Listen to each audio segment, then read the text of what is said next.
उस रात 11:55 पर बिस्तर पर नींद दराज होते हमेशा की तरह आदतन मैंने उसके नंबर पर टेक्स्ट छोड़ा, क्या कर रही हो।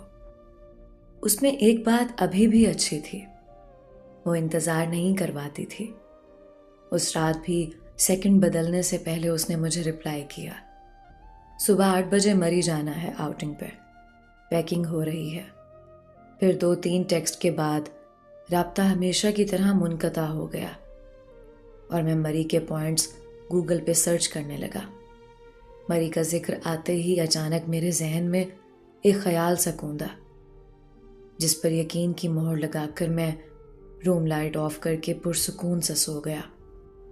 सुबह 4 बजे मेरी आंख खुली तो मैंने फ्रेश होने के बाद एक हैंडबैग तैयार किया और खुद की आईने में फाइनल लुक देखी। डार्क ब्लू जीन्स पर रेड शर्ट के साथ ब्राउन जैकेट पहने मैं बिल्कुल रेडी था। जितना वक्त उसे अपने शहर से मरी पहुंचने में लगता, मुझे अपने शहर से उस वक्त का 2 गुना ज़्यादा फासला तय करना था। इसलिए मैंने 4 बजे का इंतखाब किया। मरी जाने के लिए मैंने अपनी ब्लैक पजारो का इंतखाब किया। जिस वक्त मैं मरी पहुंचा दिन के 10:30 बज रहे थे। पजारो से निकला तो मुझे मरी की बर्फज़ार पहाड़ियों के साथ यखबस्ता हवाओं ने वेलकम किया। गो के मैं जानता था अब तक वो मरी पहुंच चुकी होगी। तस्दीक के लिए मैंने उसके नंबर पर अपना पैगाम भेजा, और पहुंच गए तुसी मरी? वही फौरन से रिप्लाई आया, अल्हम्दुलिल्लाह। मैं उसे बता सकता था कि मैं इस वक्त मरी उसे देखने आया हूं, मगर मैंने सोचा उसे ढूंढकर सरप्राइज करूंगा और फिर उसकी आंखों में उन फीलिंग्स को देखूंगा जिसे वो लफ्जों से कवर कर लेती थी। 2 घंटे बर्फ की दबेज तहों पर चलते उसे ढूंढते टांगे अब शल होने को थी। एक चीज मिस हुई मुझसे। मैं उससे ये पूछना भूल गया था कि उसका ज़ाहिरी हुलिया कैसा होगा। अब मुझे नदीदों की तरह हर उस लड़की को देखना था जो अबाया में मौजूद थी। इन 10 सालों में इतना तो मैं जान गया था, वो मरी आने के लिए भी अबाया का इंतखाब ही करेगी। मैं मजीद कुछ घंटे उसे ढूंढने में लगा सकता था, मगर अगर ये मैं कर गुजरता तो बेवकूफ़ी होती मेरी।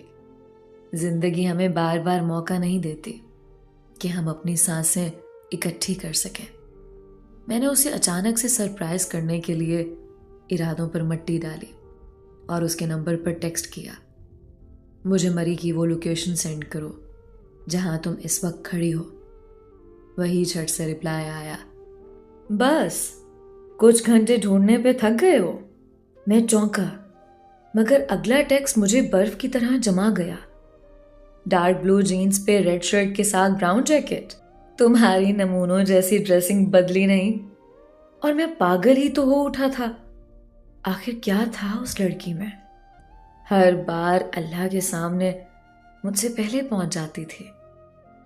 मैंने डोलती सांसों के साथ गिरती बर्फ की ओट से अपने चारों सिम दीवानों की तरह देखा। सफेद बर्फ पर रंग बिरंगे इंसानों के झुरमुट, ऐसे जैसे किसी आर्ट गैलरी में लटकी कोई पेंटिंग। इस भीड़ में उसे कैसे तलाशता मैं? मगर इसी भीड़ से उसने भी तो मुझे ढूंढ लिया था। तो क्या मेरी चाहत अभी भी उसकी चाहत से आगे नहीं बढ़ पाई थी? सूरज मरी के पहाड़ों पर आने से मुआजरत कर चुका था। एक चांद था जो धड़ल्ले से आ निकला था और मुझे बस चांद के आने का ही डर था। मुझे उस चांद के आने से पहले उसे ढूंढना था, वरना मुमकिन था काली रात के स्याह घोर अंधेरे मेरी किस्मत में लिख दिए जाते। मैंने हार मानी और सेल फोन पर पड़ी बर्फ की बॉल्स को झाड़कर टेक्स्ट टाइप किया। मैंने आज भी कई बार की तरह उसकी मिन्नत की, रहम करो मुझ पर, मुझे दिखाई दो। शायद वो खिलखिलाई थी जिसकी गवाही आसमान से गिरती बारिश की नन्ही सी बूंद ने दी थी। अरे देखो तो, शाहजादा एक फकीरन से रहम की इल्तजा कर रहा है। इस तंज पर अजियत की छुरी ने मेरे वजूद को काटा तो मेरी आंखों में नमी तैरने लगी। आंखें बंद करके मैंने उस नमी को हल्क तक पहुंचाया और इस बार उसके सामने बरसों पहले जैसा रवैया इख्तियार किया। नहीं बताना तो मत बताओ, मगर फिर इसके बाद इसी बर्फ तले मेरी कब्र बनाकर वापस जाना। मेरी धमकी कारगर तो साबित हुई, मगर बदगुमानियां अपनी जगह मौजूद थी। लाहौर के शाही किले में बनी मेरी मोहब्बत की कब्र का ये हक है कि मरी की सफेद बर्फ भी एक कब्र चाहती है। वो बेरहम नहीं थी, उसे मैंने बनाया था। मैंने उसके तल्ख लफ्जों का असर जायल करने को आंखें बंद की कि उस खुशबू ने मेरी सांसों पे हमला किया। Eternal love. मुझे याद है उसने बताया था वो ये खुशबू इस्तेमाल करती है। उसने कहा था, पता है शाह, पहले मैं इटर्नल लव इस्तेमाल करती थी और आज मैं तुम्हारी डबल डायमंड खरीद कर लाई हूं। मैं इन दोनों खुशबुओं को मिलाकर यूज करूंगी ताकि मेरी और तुम्हारी खुशबू एक हो सके। अभी मैं खुशबू से नहीं निकल पाया था कि उसकी आवाज मेरी समाज से टकराई। मोहब्बत के सच्चे तो खुशबुओं को महसूस कर लेते हैं शाह। अफसोस तुम मोहब्बत में भी सच्चे साबित ना हो सके। वो मेरी मोहब्बत का मजाक उड़ा रही थी। उसे हक था, वो वही कर रही थी जो मैंने उसके साथ किया था। खुशबू के बाद आवाज ने मेरी हिस्सियात बर्फ में बर्फ की तरह जमा दी थी। होश में आते ही मैंने आवाज की सिमत रुख किया, मगर वो फिर इन रंग बिरंगी पेंटिंग्स में खो गई थी। जितना मैंने उसे तड़पाया था वो आज सारे बदले ले रही थी। जो भी था बहुत अजियत थी। मुझे जब महसूस हुआ कि मैं हार गया हूं तो मेरी टांगों से जान निकलती गई। घुटनों के बल बर्फ की चादर पर सर झुकाए मैं कुछ देर और अपनी हार का रंज करता। सेल पर उसके लिखे हुरूफ ने मुझे जिंदगी की नवीद दी। पीछे पलट कर देखो, रेलिंग पर झुकी वाहिद लड़की वही है जो कभी तुम्हारी मुंतजिर होती थी, जिसके तुम आज मुंतजिर हो। मैं झट से पलटा और मेरी नजर रुख मोड़े खड़ी लड़की पर पड़ी। मैं अपनी नाहमवार सांसों को तरतीब देता उसकी जानिब बढ़ा जब उसने एक और अनायत की मुझ पर। अब वो रुख मेरी जानिब किए मेरी जानिब चलते बर्फ पर पांव बनाती जा रही थी। यखबस्ता हवा आंखों में धुंधलाहट लाने लगी थी। उसके और मेरे बीच चंद कदमों के फासले पर मैं रुका और अपने हाथों से बर्फ की चादर को चीर कर उसके लिए दिल बनाया। इससे पहले कि वो दिल तक पहुंचती, मैंने दिल के खाने में जाने शाह लिखा। मैं घुटनों के बल दिल के करीब बैठा, उसकी नजरे करम का मुंतजिर। वो दिल के आगाज पर ठहरे। मुझे लगा मेरी मौफी का वक्त हुआ चाहता है, मगर फिर मैंने उसके कदमों को दिल के आगाज से दिल के इख्तिताम तक चलते देखा।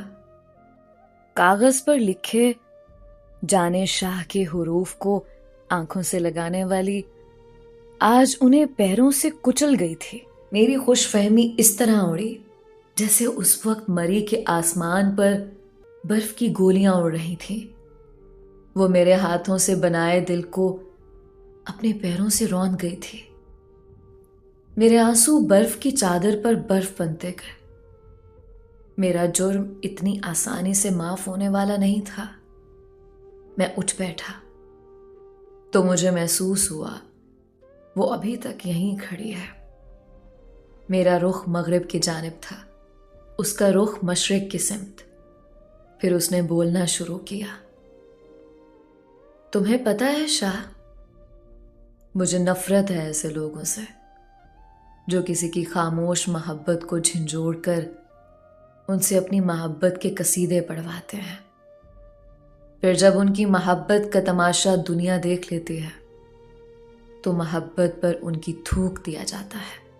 तुम्हें पता है शाह, मैंने अल्लाह से मिन्नत की थी कि शाहजादे को फकीरन से मोहब्बत नहीं इश्क हो जाए, और जब वो उसके इश्क में फना होने लगे तो उसे उसकी कब्र के सामने ला खड़ा करना और उसे वो तख्ती दिखाना जिस पर लिखा गया था, शाहजादी ये तेरा हक था कि तुझे शाह मिले। तुमने शहजादी से उसका हक छीना, तो आज शहजादी तुम्हारे लिए नहीं रही। शाह मैं कहती थी ना, तुम्हारी बेपरवाहियां मेरी शरियानों में खून के साथ मिक्स होने लगी हैं।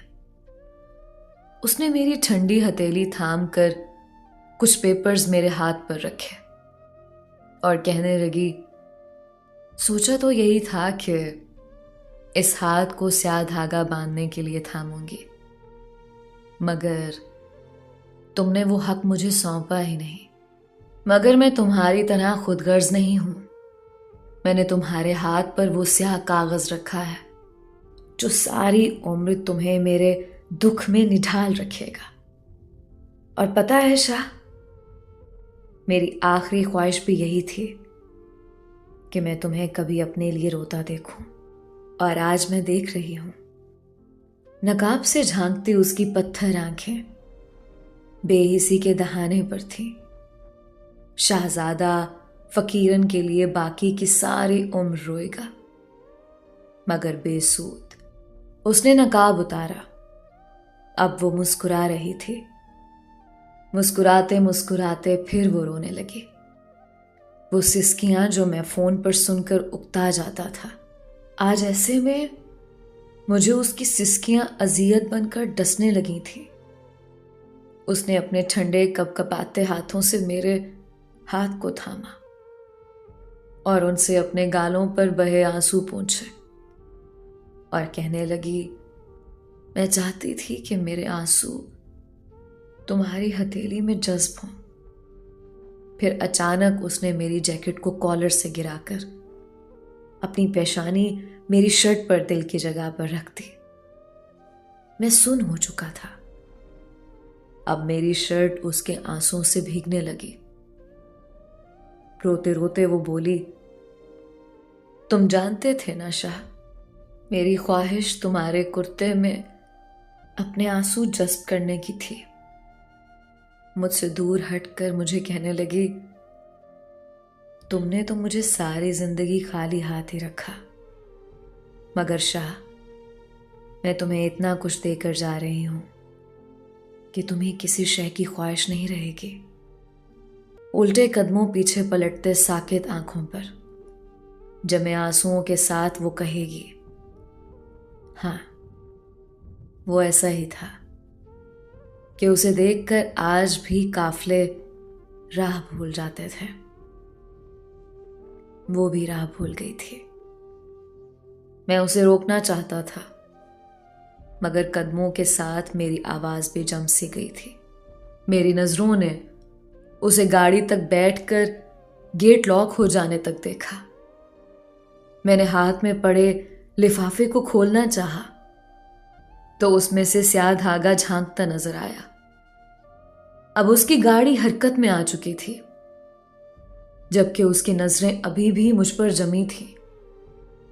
स्याह धागे को मुट्ठी में बंद करके मैंने लिफाफे पर लिखी तहरीर पढ़नी शुरू की, लेकिन ये तहरीर किसी हॉस्पिटल की फाइनल रिपोर्ट्स थी। मेरी नजर ने तहरीर को पढ़ा। मेरे हाथ में कागज लर्जा और फिर जमीन पर जा गिरा। उसके ब्लड कैंसर की आखिरी जिंदगी के 18 दिन बाकी थे। मैं पागलों की तरह उसकी गाड़ी के पीछे भागा। मेरे हाथों ने गाड़ी के हेडलाइट को छुआ। मेरे कदम गाड़ी की स्पीड का मुकाबला न कर सके। मैं लड़खड़ाते हुए मरी के ठंडे फर्श पर गिरा। मरी के पहाड़ों से लेकर बर्फजारों के चप्पे चप्पे ने सुना था। शहजादा एड़ियां रगड़ रगड़ के रोया था।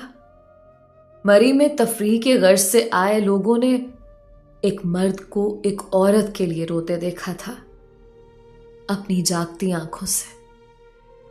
वो उन कामयाब मर्दों में से था जो किसी औरत के लिए रोया था। कब्र पर रोते रहने से सुख पाओगे?